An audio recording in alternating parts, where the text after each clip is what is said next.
I'm speaking with Robert Sikoryak. He is well, I like using the term legend, and I don't throw that out lightly. I think you're throwing it out lightly. Well, but there's so much to talk about. This is just a gentleman and a scholar about comics. He's a cartoonist, illustrator. He's been at this for 30-some years. And Robert, I'd like to ask you about how things came about for all those young people just starting out, or not so young people that might want to get into comics in some way. How did you start? Well, it was such a different medium, or such a different model to make comics 30 years ago. But I think I started the way a lot of people start, which is when I was a kid, my brothers and I would collaborate on comics. You know, we would do parody comics. Actually, I would do kind of 4-panel gag cartoons like newspaper comics, because that's what I was reading. We were also reading a lot of superhero comics. So we would collaborate and write stories, often parodic. I was really into Mad Magazine, and my brothers were too. So the sense of humor always ran through my work.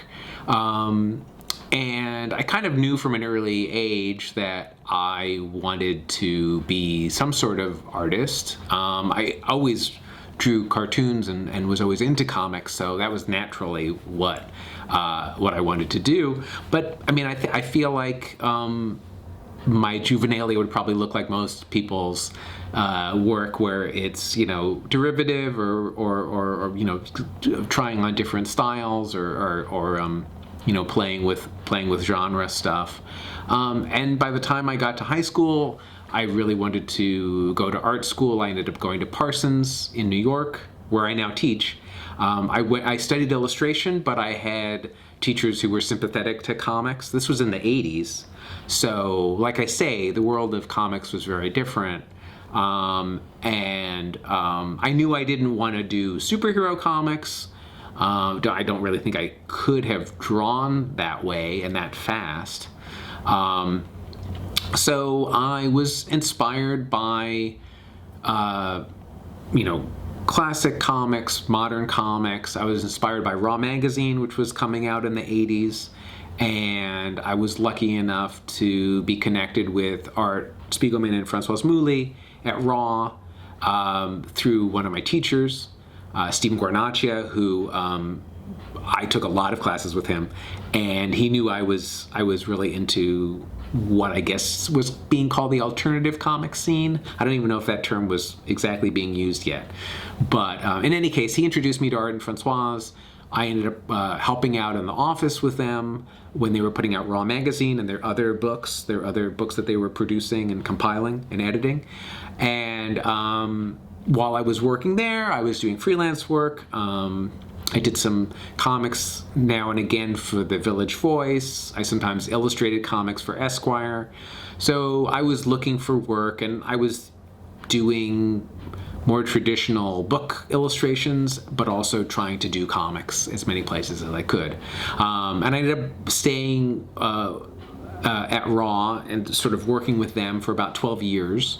And over that course of that time, I got involved in The New Yorker, where Francoise had become an editor, and I did a lot of work for them, and just continued to freelance. And while I was doing all that, I was invited to do a page for Raw, which was very exciting, and that was where the first one of my Masterpiece Comics stories had appeared.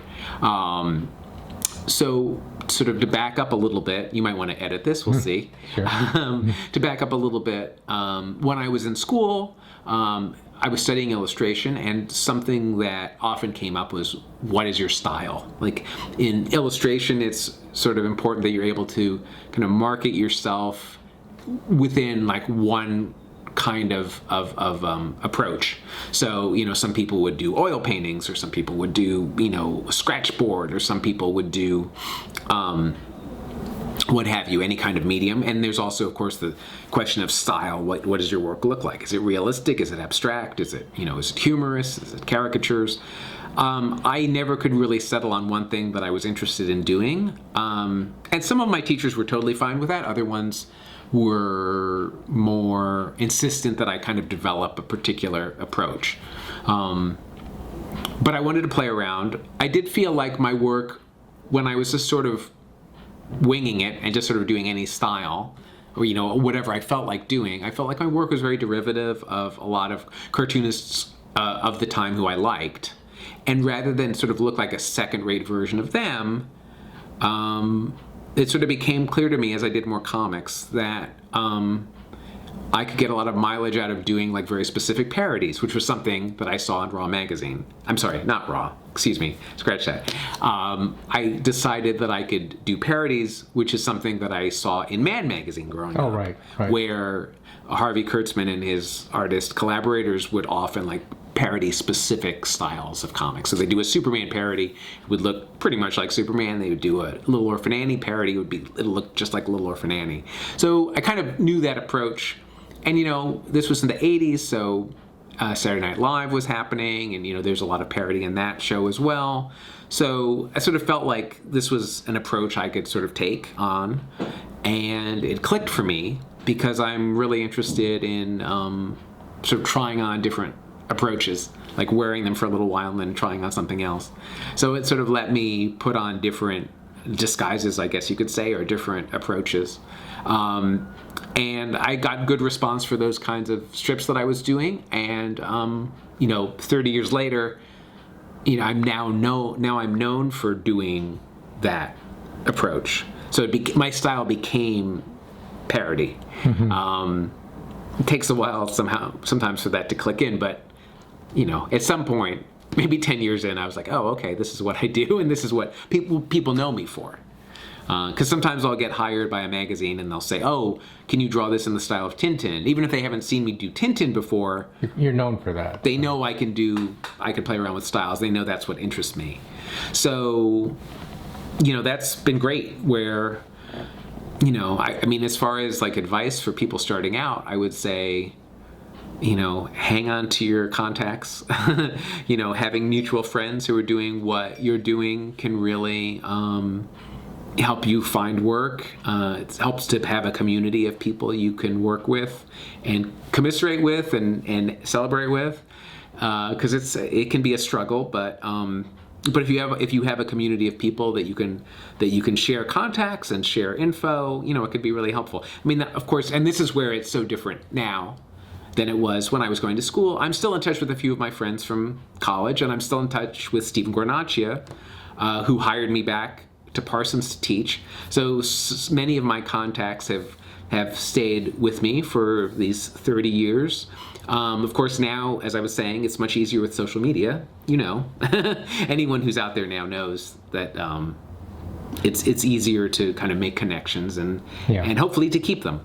So, I didn't have a master plan when I started this career, but things fell into place. I was certainly committed to making the work, and that's maybe as important.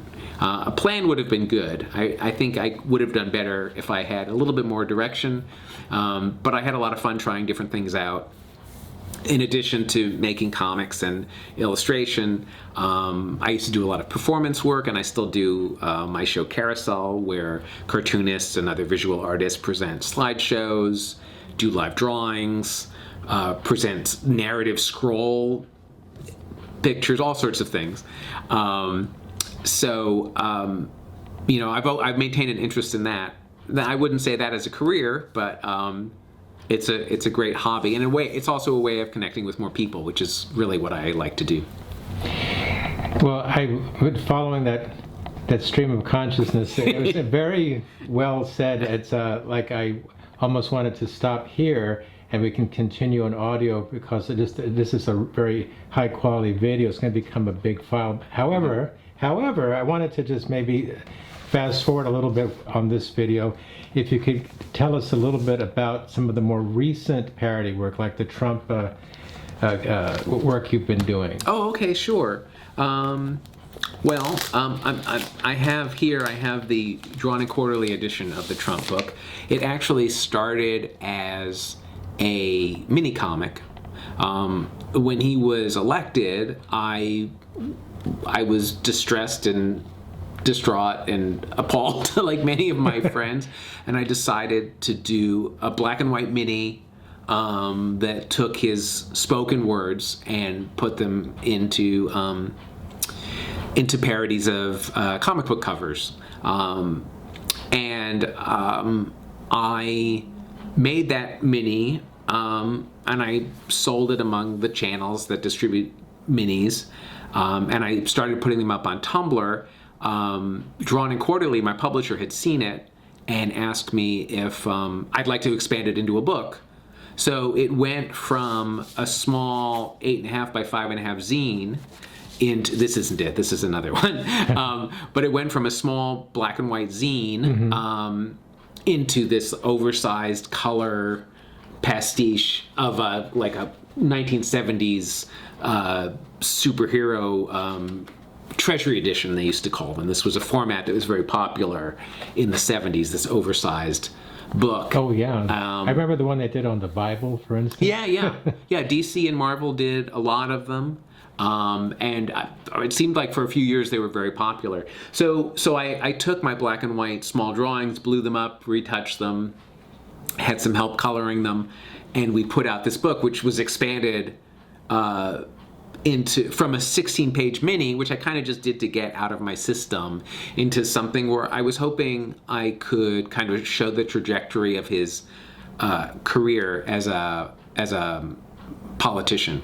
So the book actually begins with excerpts from his first speech when he was announcing his candidacy, and it follows through to when he is making speeches and saying really unpleasant things, really in a really verbose, rambling, slightly incoherent manner, to the debates where he is speaking out against the Democrats, specifically Clinton. I didn't want to put in anyone other than him. The only person who has a cameo in here besides Trump is Putin. Oh, that makes sense. I felt like he's on the international stage, and I didn't want to get into the weeds of putting in Paul Ryan or Marco Rubio or even people who I like. I just thought to sort of keep it kind of pure to the concept, because that's always really important to me. I'm always trying to keep it very, if I come up with a concept, I try to be very rigorous in my approach. So introducing other people I thought would confuse it, and I thought it was more interesting to sort of put him into contact with superheroes or cartoon characters who were very famous. I think I have Uncle Scrooge in here, and so on and so forth. So I have different characters from different comics. Oh, I love that. Oh, thanks. So what was I going to say about that? I guess what I was going to say was I'd seen other people do this sort of thing. Certainly a lot of people have put presidents and politicians into superhero parody comics. A lot of people have done it. There's some on Obama that were anti-Obama that I thought were, like, as far as I was concerned, politically appalling, but I still responded to the comic book imagery. And I thought that was interesting. And what I was trying to get at this book was I was taking something that I really loved, which is old comics, and new comics too, because I tried to get in some new people in here. There's an Adventure Time parody, there's a Walking Dead parody, 300 parody. So I was trying to sort of take this form that I love, but sort of show how it could get infected by a toxin. I felt like the people who understood the book or appreciated the book would say things like, "Oh, it's hilarious and depressing at the same time," and that was exactly what I was after, because as much as I loved parodying the comics, I always felt that I still had to deal with the presence of Trump. it has that push and pull of, is this entertainment? Is it a funeral for for a certain kind of morality? Is it, what is it exactly? And I wanted the book to sort of have that push and pull between something I really loved and something that I thought was just a horrible mistake that my country had made. So you walk a fine line. You have to figure out what's going to be engaging about this, and SNL, the way they handled Trump comes to mind. I mean, there's a lot of different ways to grapple with it, and I like some better than others, but the thing that's interesting about SNL is it gets under Trump's skin, I know. which I think that in itself is a value. I mean, they have really talented people on the show. But I've seen lots of different Trump parodies. I really like Anthony Atamanuik, who used to have a show called The President Show on Comedy Central, and he still does Trump on occasion. And he has a very deep reading of him that's also very funny. But I feel like there's lots of layers to his impersonation. I feel like the SNL stuff is a little more surfacey, but the more the merrier as far as I'm concerned. I appreciate all of it. I mean, there's plenty more that I'm not thinking of, and there's plenty of cartoonists who've done books on him. I literally started this like 2 weeks after the election. I thought of it before the election. I was like, I don't want to think about him anymore. With any luck, we won't have to deal with him at this scale. But then when he was elected, then it seemed like it was a much bigger scale than I had hoped for. So I felt at that point I wanted to do something and get it out of my system. Of course, I'm not the only one who thought to compare Trump to the Hulk. Tom Tomorrow has done strips kind of in that vein. I tried to make the book very broad-minded, as I said. Like, if you see on the back cover, you can see the various persona that he takes, and some of the obscure comics that I use to parody. So I tried to sort of create. It's hard to say fully rounded, but I tried to create a broad impression of him. So I tried to deal with all of the different issues that he dealt with in the campaign, from the environment to gun control to immigration. I tried to sort of touch on all of the things that he spoke about during the campaign, and it's all there. I mean, you could certainly do many more volumes of this, but I tried to cover everything.